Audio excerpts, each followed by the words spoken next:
हे पहा, केंद्र सरकार आणि राज्य सरकारचा आमचा आत्मा, आमचा केंद्रबिंदू आहे शेतकरी.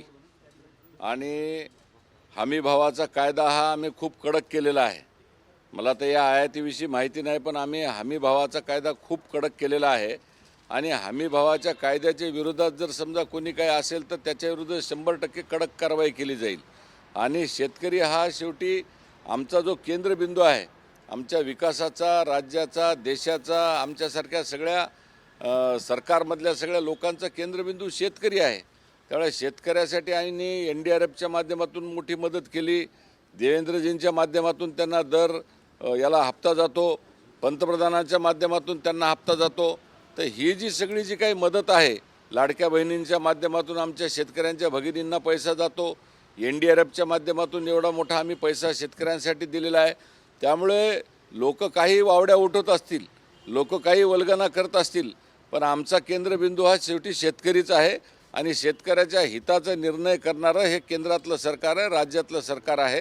तर त्यामुळे हमी भावाच्या कायद्याच्या विरुद्ध जर कोणी गेलं तर त्याच्या संदर्भात 100% हे सरकार कारवाई करणार.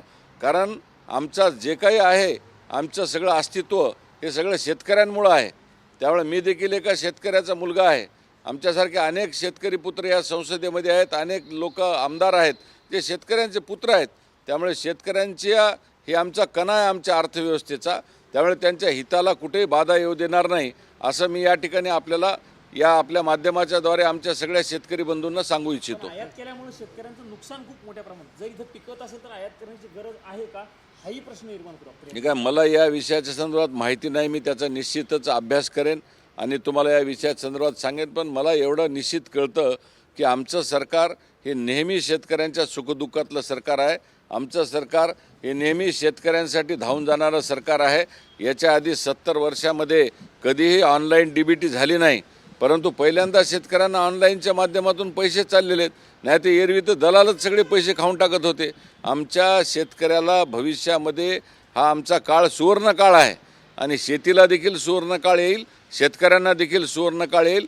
आणि माझा शेतकरी जो आहे, बांधव जो आहे, तो बलशाली झाल्याशिवाय राहणार नाही असं मला वाटतं. नॅशनल ब्लड पॉलिसीच्या संदर्भात तुम्ही शुद्ध रक्ताच्या अनुषंगाने एक प्रायव्हेट विधेयक बिल मांडलं होतं. साधारणतः त्याचे फायदे काय होणार आहेत आणि त्या बिलाच्या अनुषंगाने निश्चितच हा खूप मोठा एक आमूलाग्र अशा पद्धतीचा बदल आरोग्य क्षेत्रामध्ये होणार आहे, वैद्यकीय क्षेत्रामध्ये होणार आहे. आणि ब्लड म्हणजे माणसाचं रक्त हे त्याला जितक्या शुद्ध प्रमाणात कसं मिळेल या दृष्टिकोनातून आमचा प्रयत्न चालू आहे. कारण त्याचं हँडलिंग असेल, त्याचं ट्रान्सपोर्टेशन असेल, किंवा त्याचा वापरण्याचं निर्जंतुकीकरण असेल, किंवा स्वच्छ सुई वापरण्यापासून ते त्याचं इंट्रोडक्शन करण्यापासून तर त्याच्या बॅग हँडलिंगपासून ते ॲम्ब्युलन्समध्ये आणि ट्रान्सपोर्टमध्ये घेऊन जाण्यापर्यंतचे अनेक छोटे छोटे विषय आहेत. याच्यामध्ये एक नॅशनल लेवलला एक ब्लड पॉलिसी होण्याची गरज आहे. देशभरातल्या ज्या आमच्या हजारो ब्लड बँक आहेत, त्या ब्लड बँकांच्या माध्यमातून एक शुद्ध रक्त आमच्या सगळ्या पेशंटला कसं मिळेल या दृष्टिकोनातून मी जे काही बिल मांडलं त्याबद्दल माझ्या संसदेतल्या सगळ्या खासदारांचं मी आभार व्यक्त करेल. एकमुखानं हे बिल संमत झालेलं आहे आणि त्याच्या संदर्भामध्ये खूप चांगल्या पद्धतीची चर्चा पण झालेली आहे. खरं तर हे ब्लड म्हणजे हे जे नॅशनल ब्लड ट्रान्सफ्युजन बिल आहे किंवा नॅशनल ब्लड पॉलिसी आहे, हे सगळ्या ब्लड बँकांना शुद्धीकरण करणे, सगळ्या ब्लड बँकांना एका लाईनमध्ये आणून कायद्याच्या चौकटीमध्ये या प्रकारच्या ज्या सगळ्या संरचना निर्माण करणे आणि नॅट टेस्टेड ब्लड हे एक प्रकारे म्हणजे जसं HIV टेस्टिंगपेक्षा ELISA टेस्टिंग ही सगळ्यात जास्त महत्त्वाची असते. म्हणजे कावीळ होऊ नये, एड्स होऊ नये किंवा अन्य प्रकारचे संसर्गजन्य आजार होऊ नयेत, इन्फेक्शियस डिसिजेस होऊ नयेत, याच्यासाठी उचललेलं हे सगळ्यात मोठं पाऊल आहे. ही नॅशनल ब्लड पॉलिसी भविष्यामधल्या आपल्या आरोग्य क्षेत्रातलं सगळ्यात मोठं क्रांतीचं पाऊल आहे. खरं तर दुसरं जे बिल आहे ते महत्त्वाचं आहे. आम्ही प्रधानमंत्री मोदीजींनी स्वदेशीचा नारा दिला आहे, पण आमच्या देशामध्ये आजही आम्ही नेव्हिगेशन सिस्टीमच्या माध्यमातून गुगल मॅपचा वापर करतो. गुगल मॅपच्या बाबतीमध्ये मी शून्य प्रहारामध्ये मांडलं होतं की गुगल मॅपच्या माध्यमातून एकदा कर्नाटकामधलं एक जोडपं हे जंगलामध्ये गेलं चुकून. केरळमध्ये तर एक कुटुंब त्या गुगल मॅपच्या माध्यमातून नदीमध्ये कोसळलं.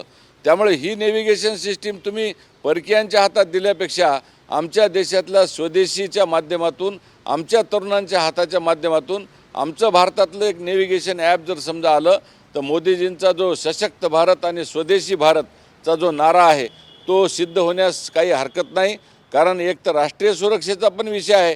त्यामुळे माझी अशी या सदनाच्या माध्यमातून माझ्या सभागृहांचं मी संसद सदस्यांचा आभार व्यक्त करतो की माझ्या त्या सूचना व प्रौद्योगिकीच्या विधेयकाचं जे बिल झालं, नेव्हिगेशन सिस्टीम ही भारतीय असली पाहिजे, हे जे बिल जे संमत झालेलं आहे त्या बिलाच्या बद्दल देखील माझ्या संसदेतल्या सगळ्या खासदार बंधूंचं मी आभार व्यक्त करतो. फक्त मला पहिल्या बिलाच्या अनुषंगाने एक प्रश्न विचारायचा आहे. ज्या ब्लड बँक आहेत त्यांना सगळ्यांना एकसूत्रित करण्यासाठी तुम्ही हा ब्लड पॉलिसी विधेयक मांडलेला आहे असं तुमचं मत आहे. सध्या ब्लड बँकांकडनं शुद्ध रक्त दिलं जात नाही का, किंवा त्यांच्यामध्ये काही तोटा आहे का? कारण ब्लड हे सगळ्यात इम्पॉर्टंट गोष्ट आहे आणि त्यांच्याकडनं आता त्या गोष्टी पाळल्या जात नाहीत का असं तुम्हाला वाटतं?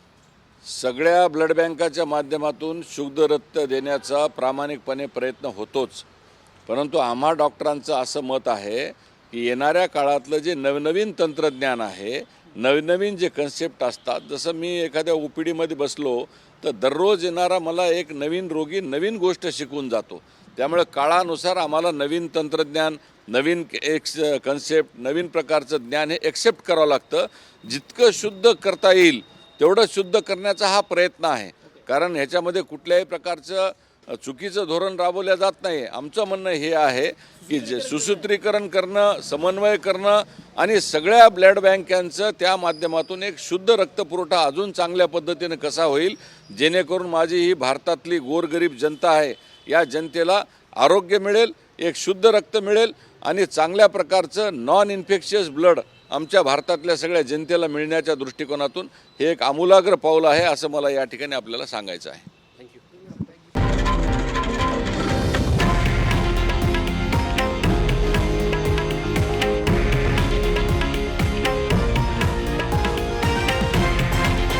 हे आहे देशातील नंबर 1 न्यूज नेटवर्क आणि आपण पाहत आहात TV9 मराठी, एकमेव.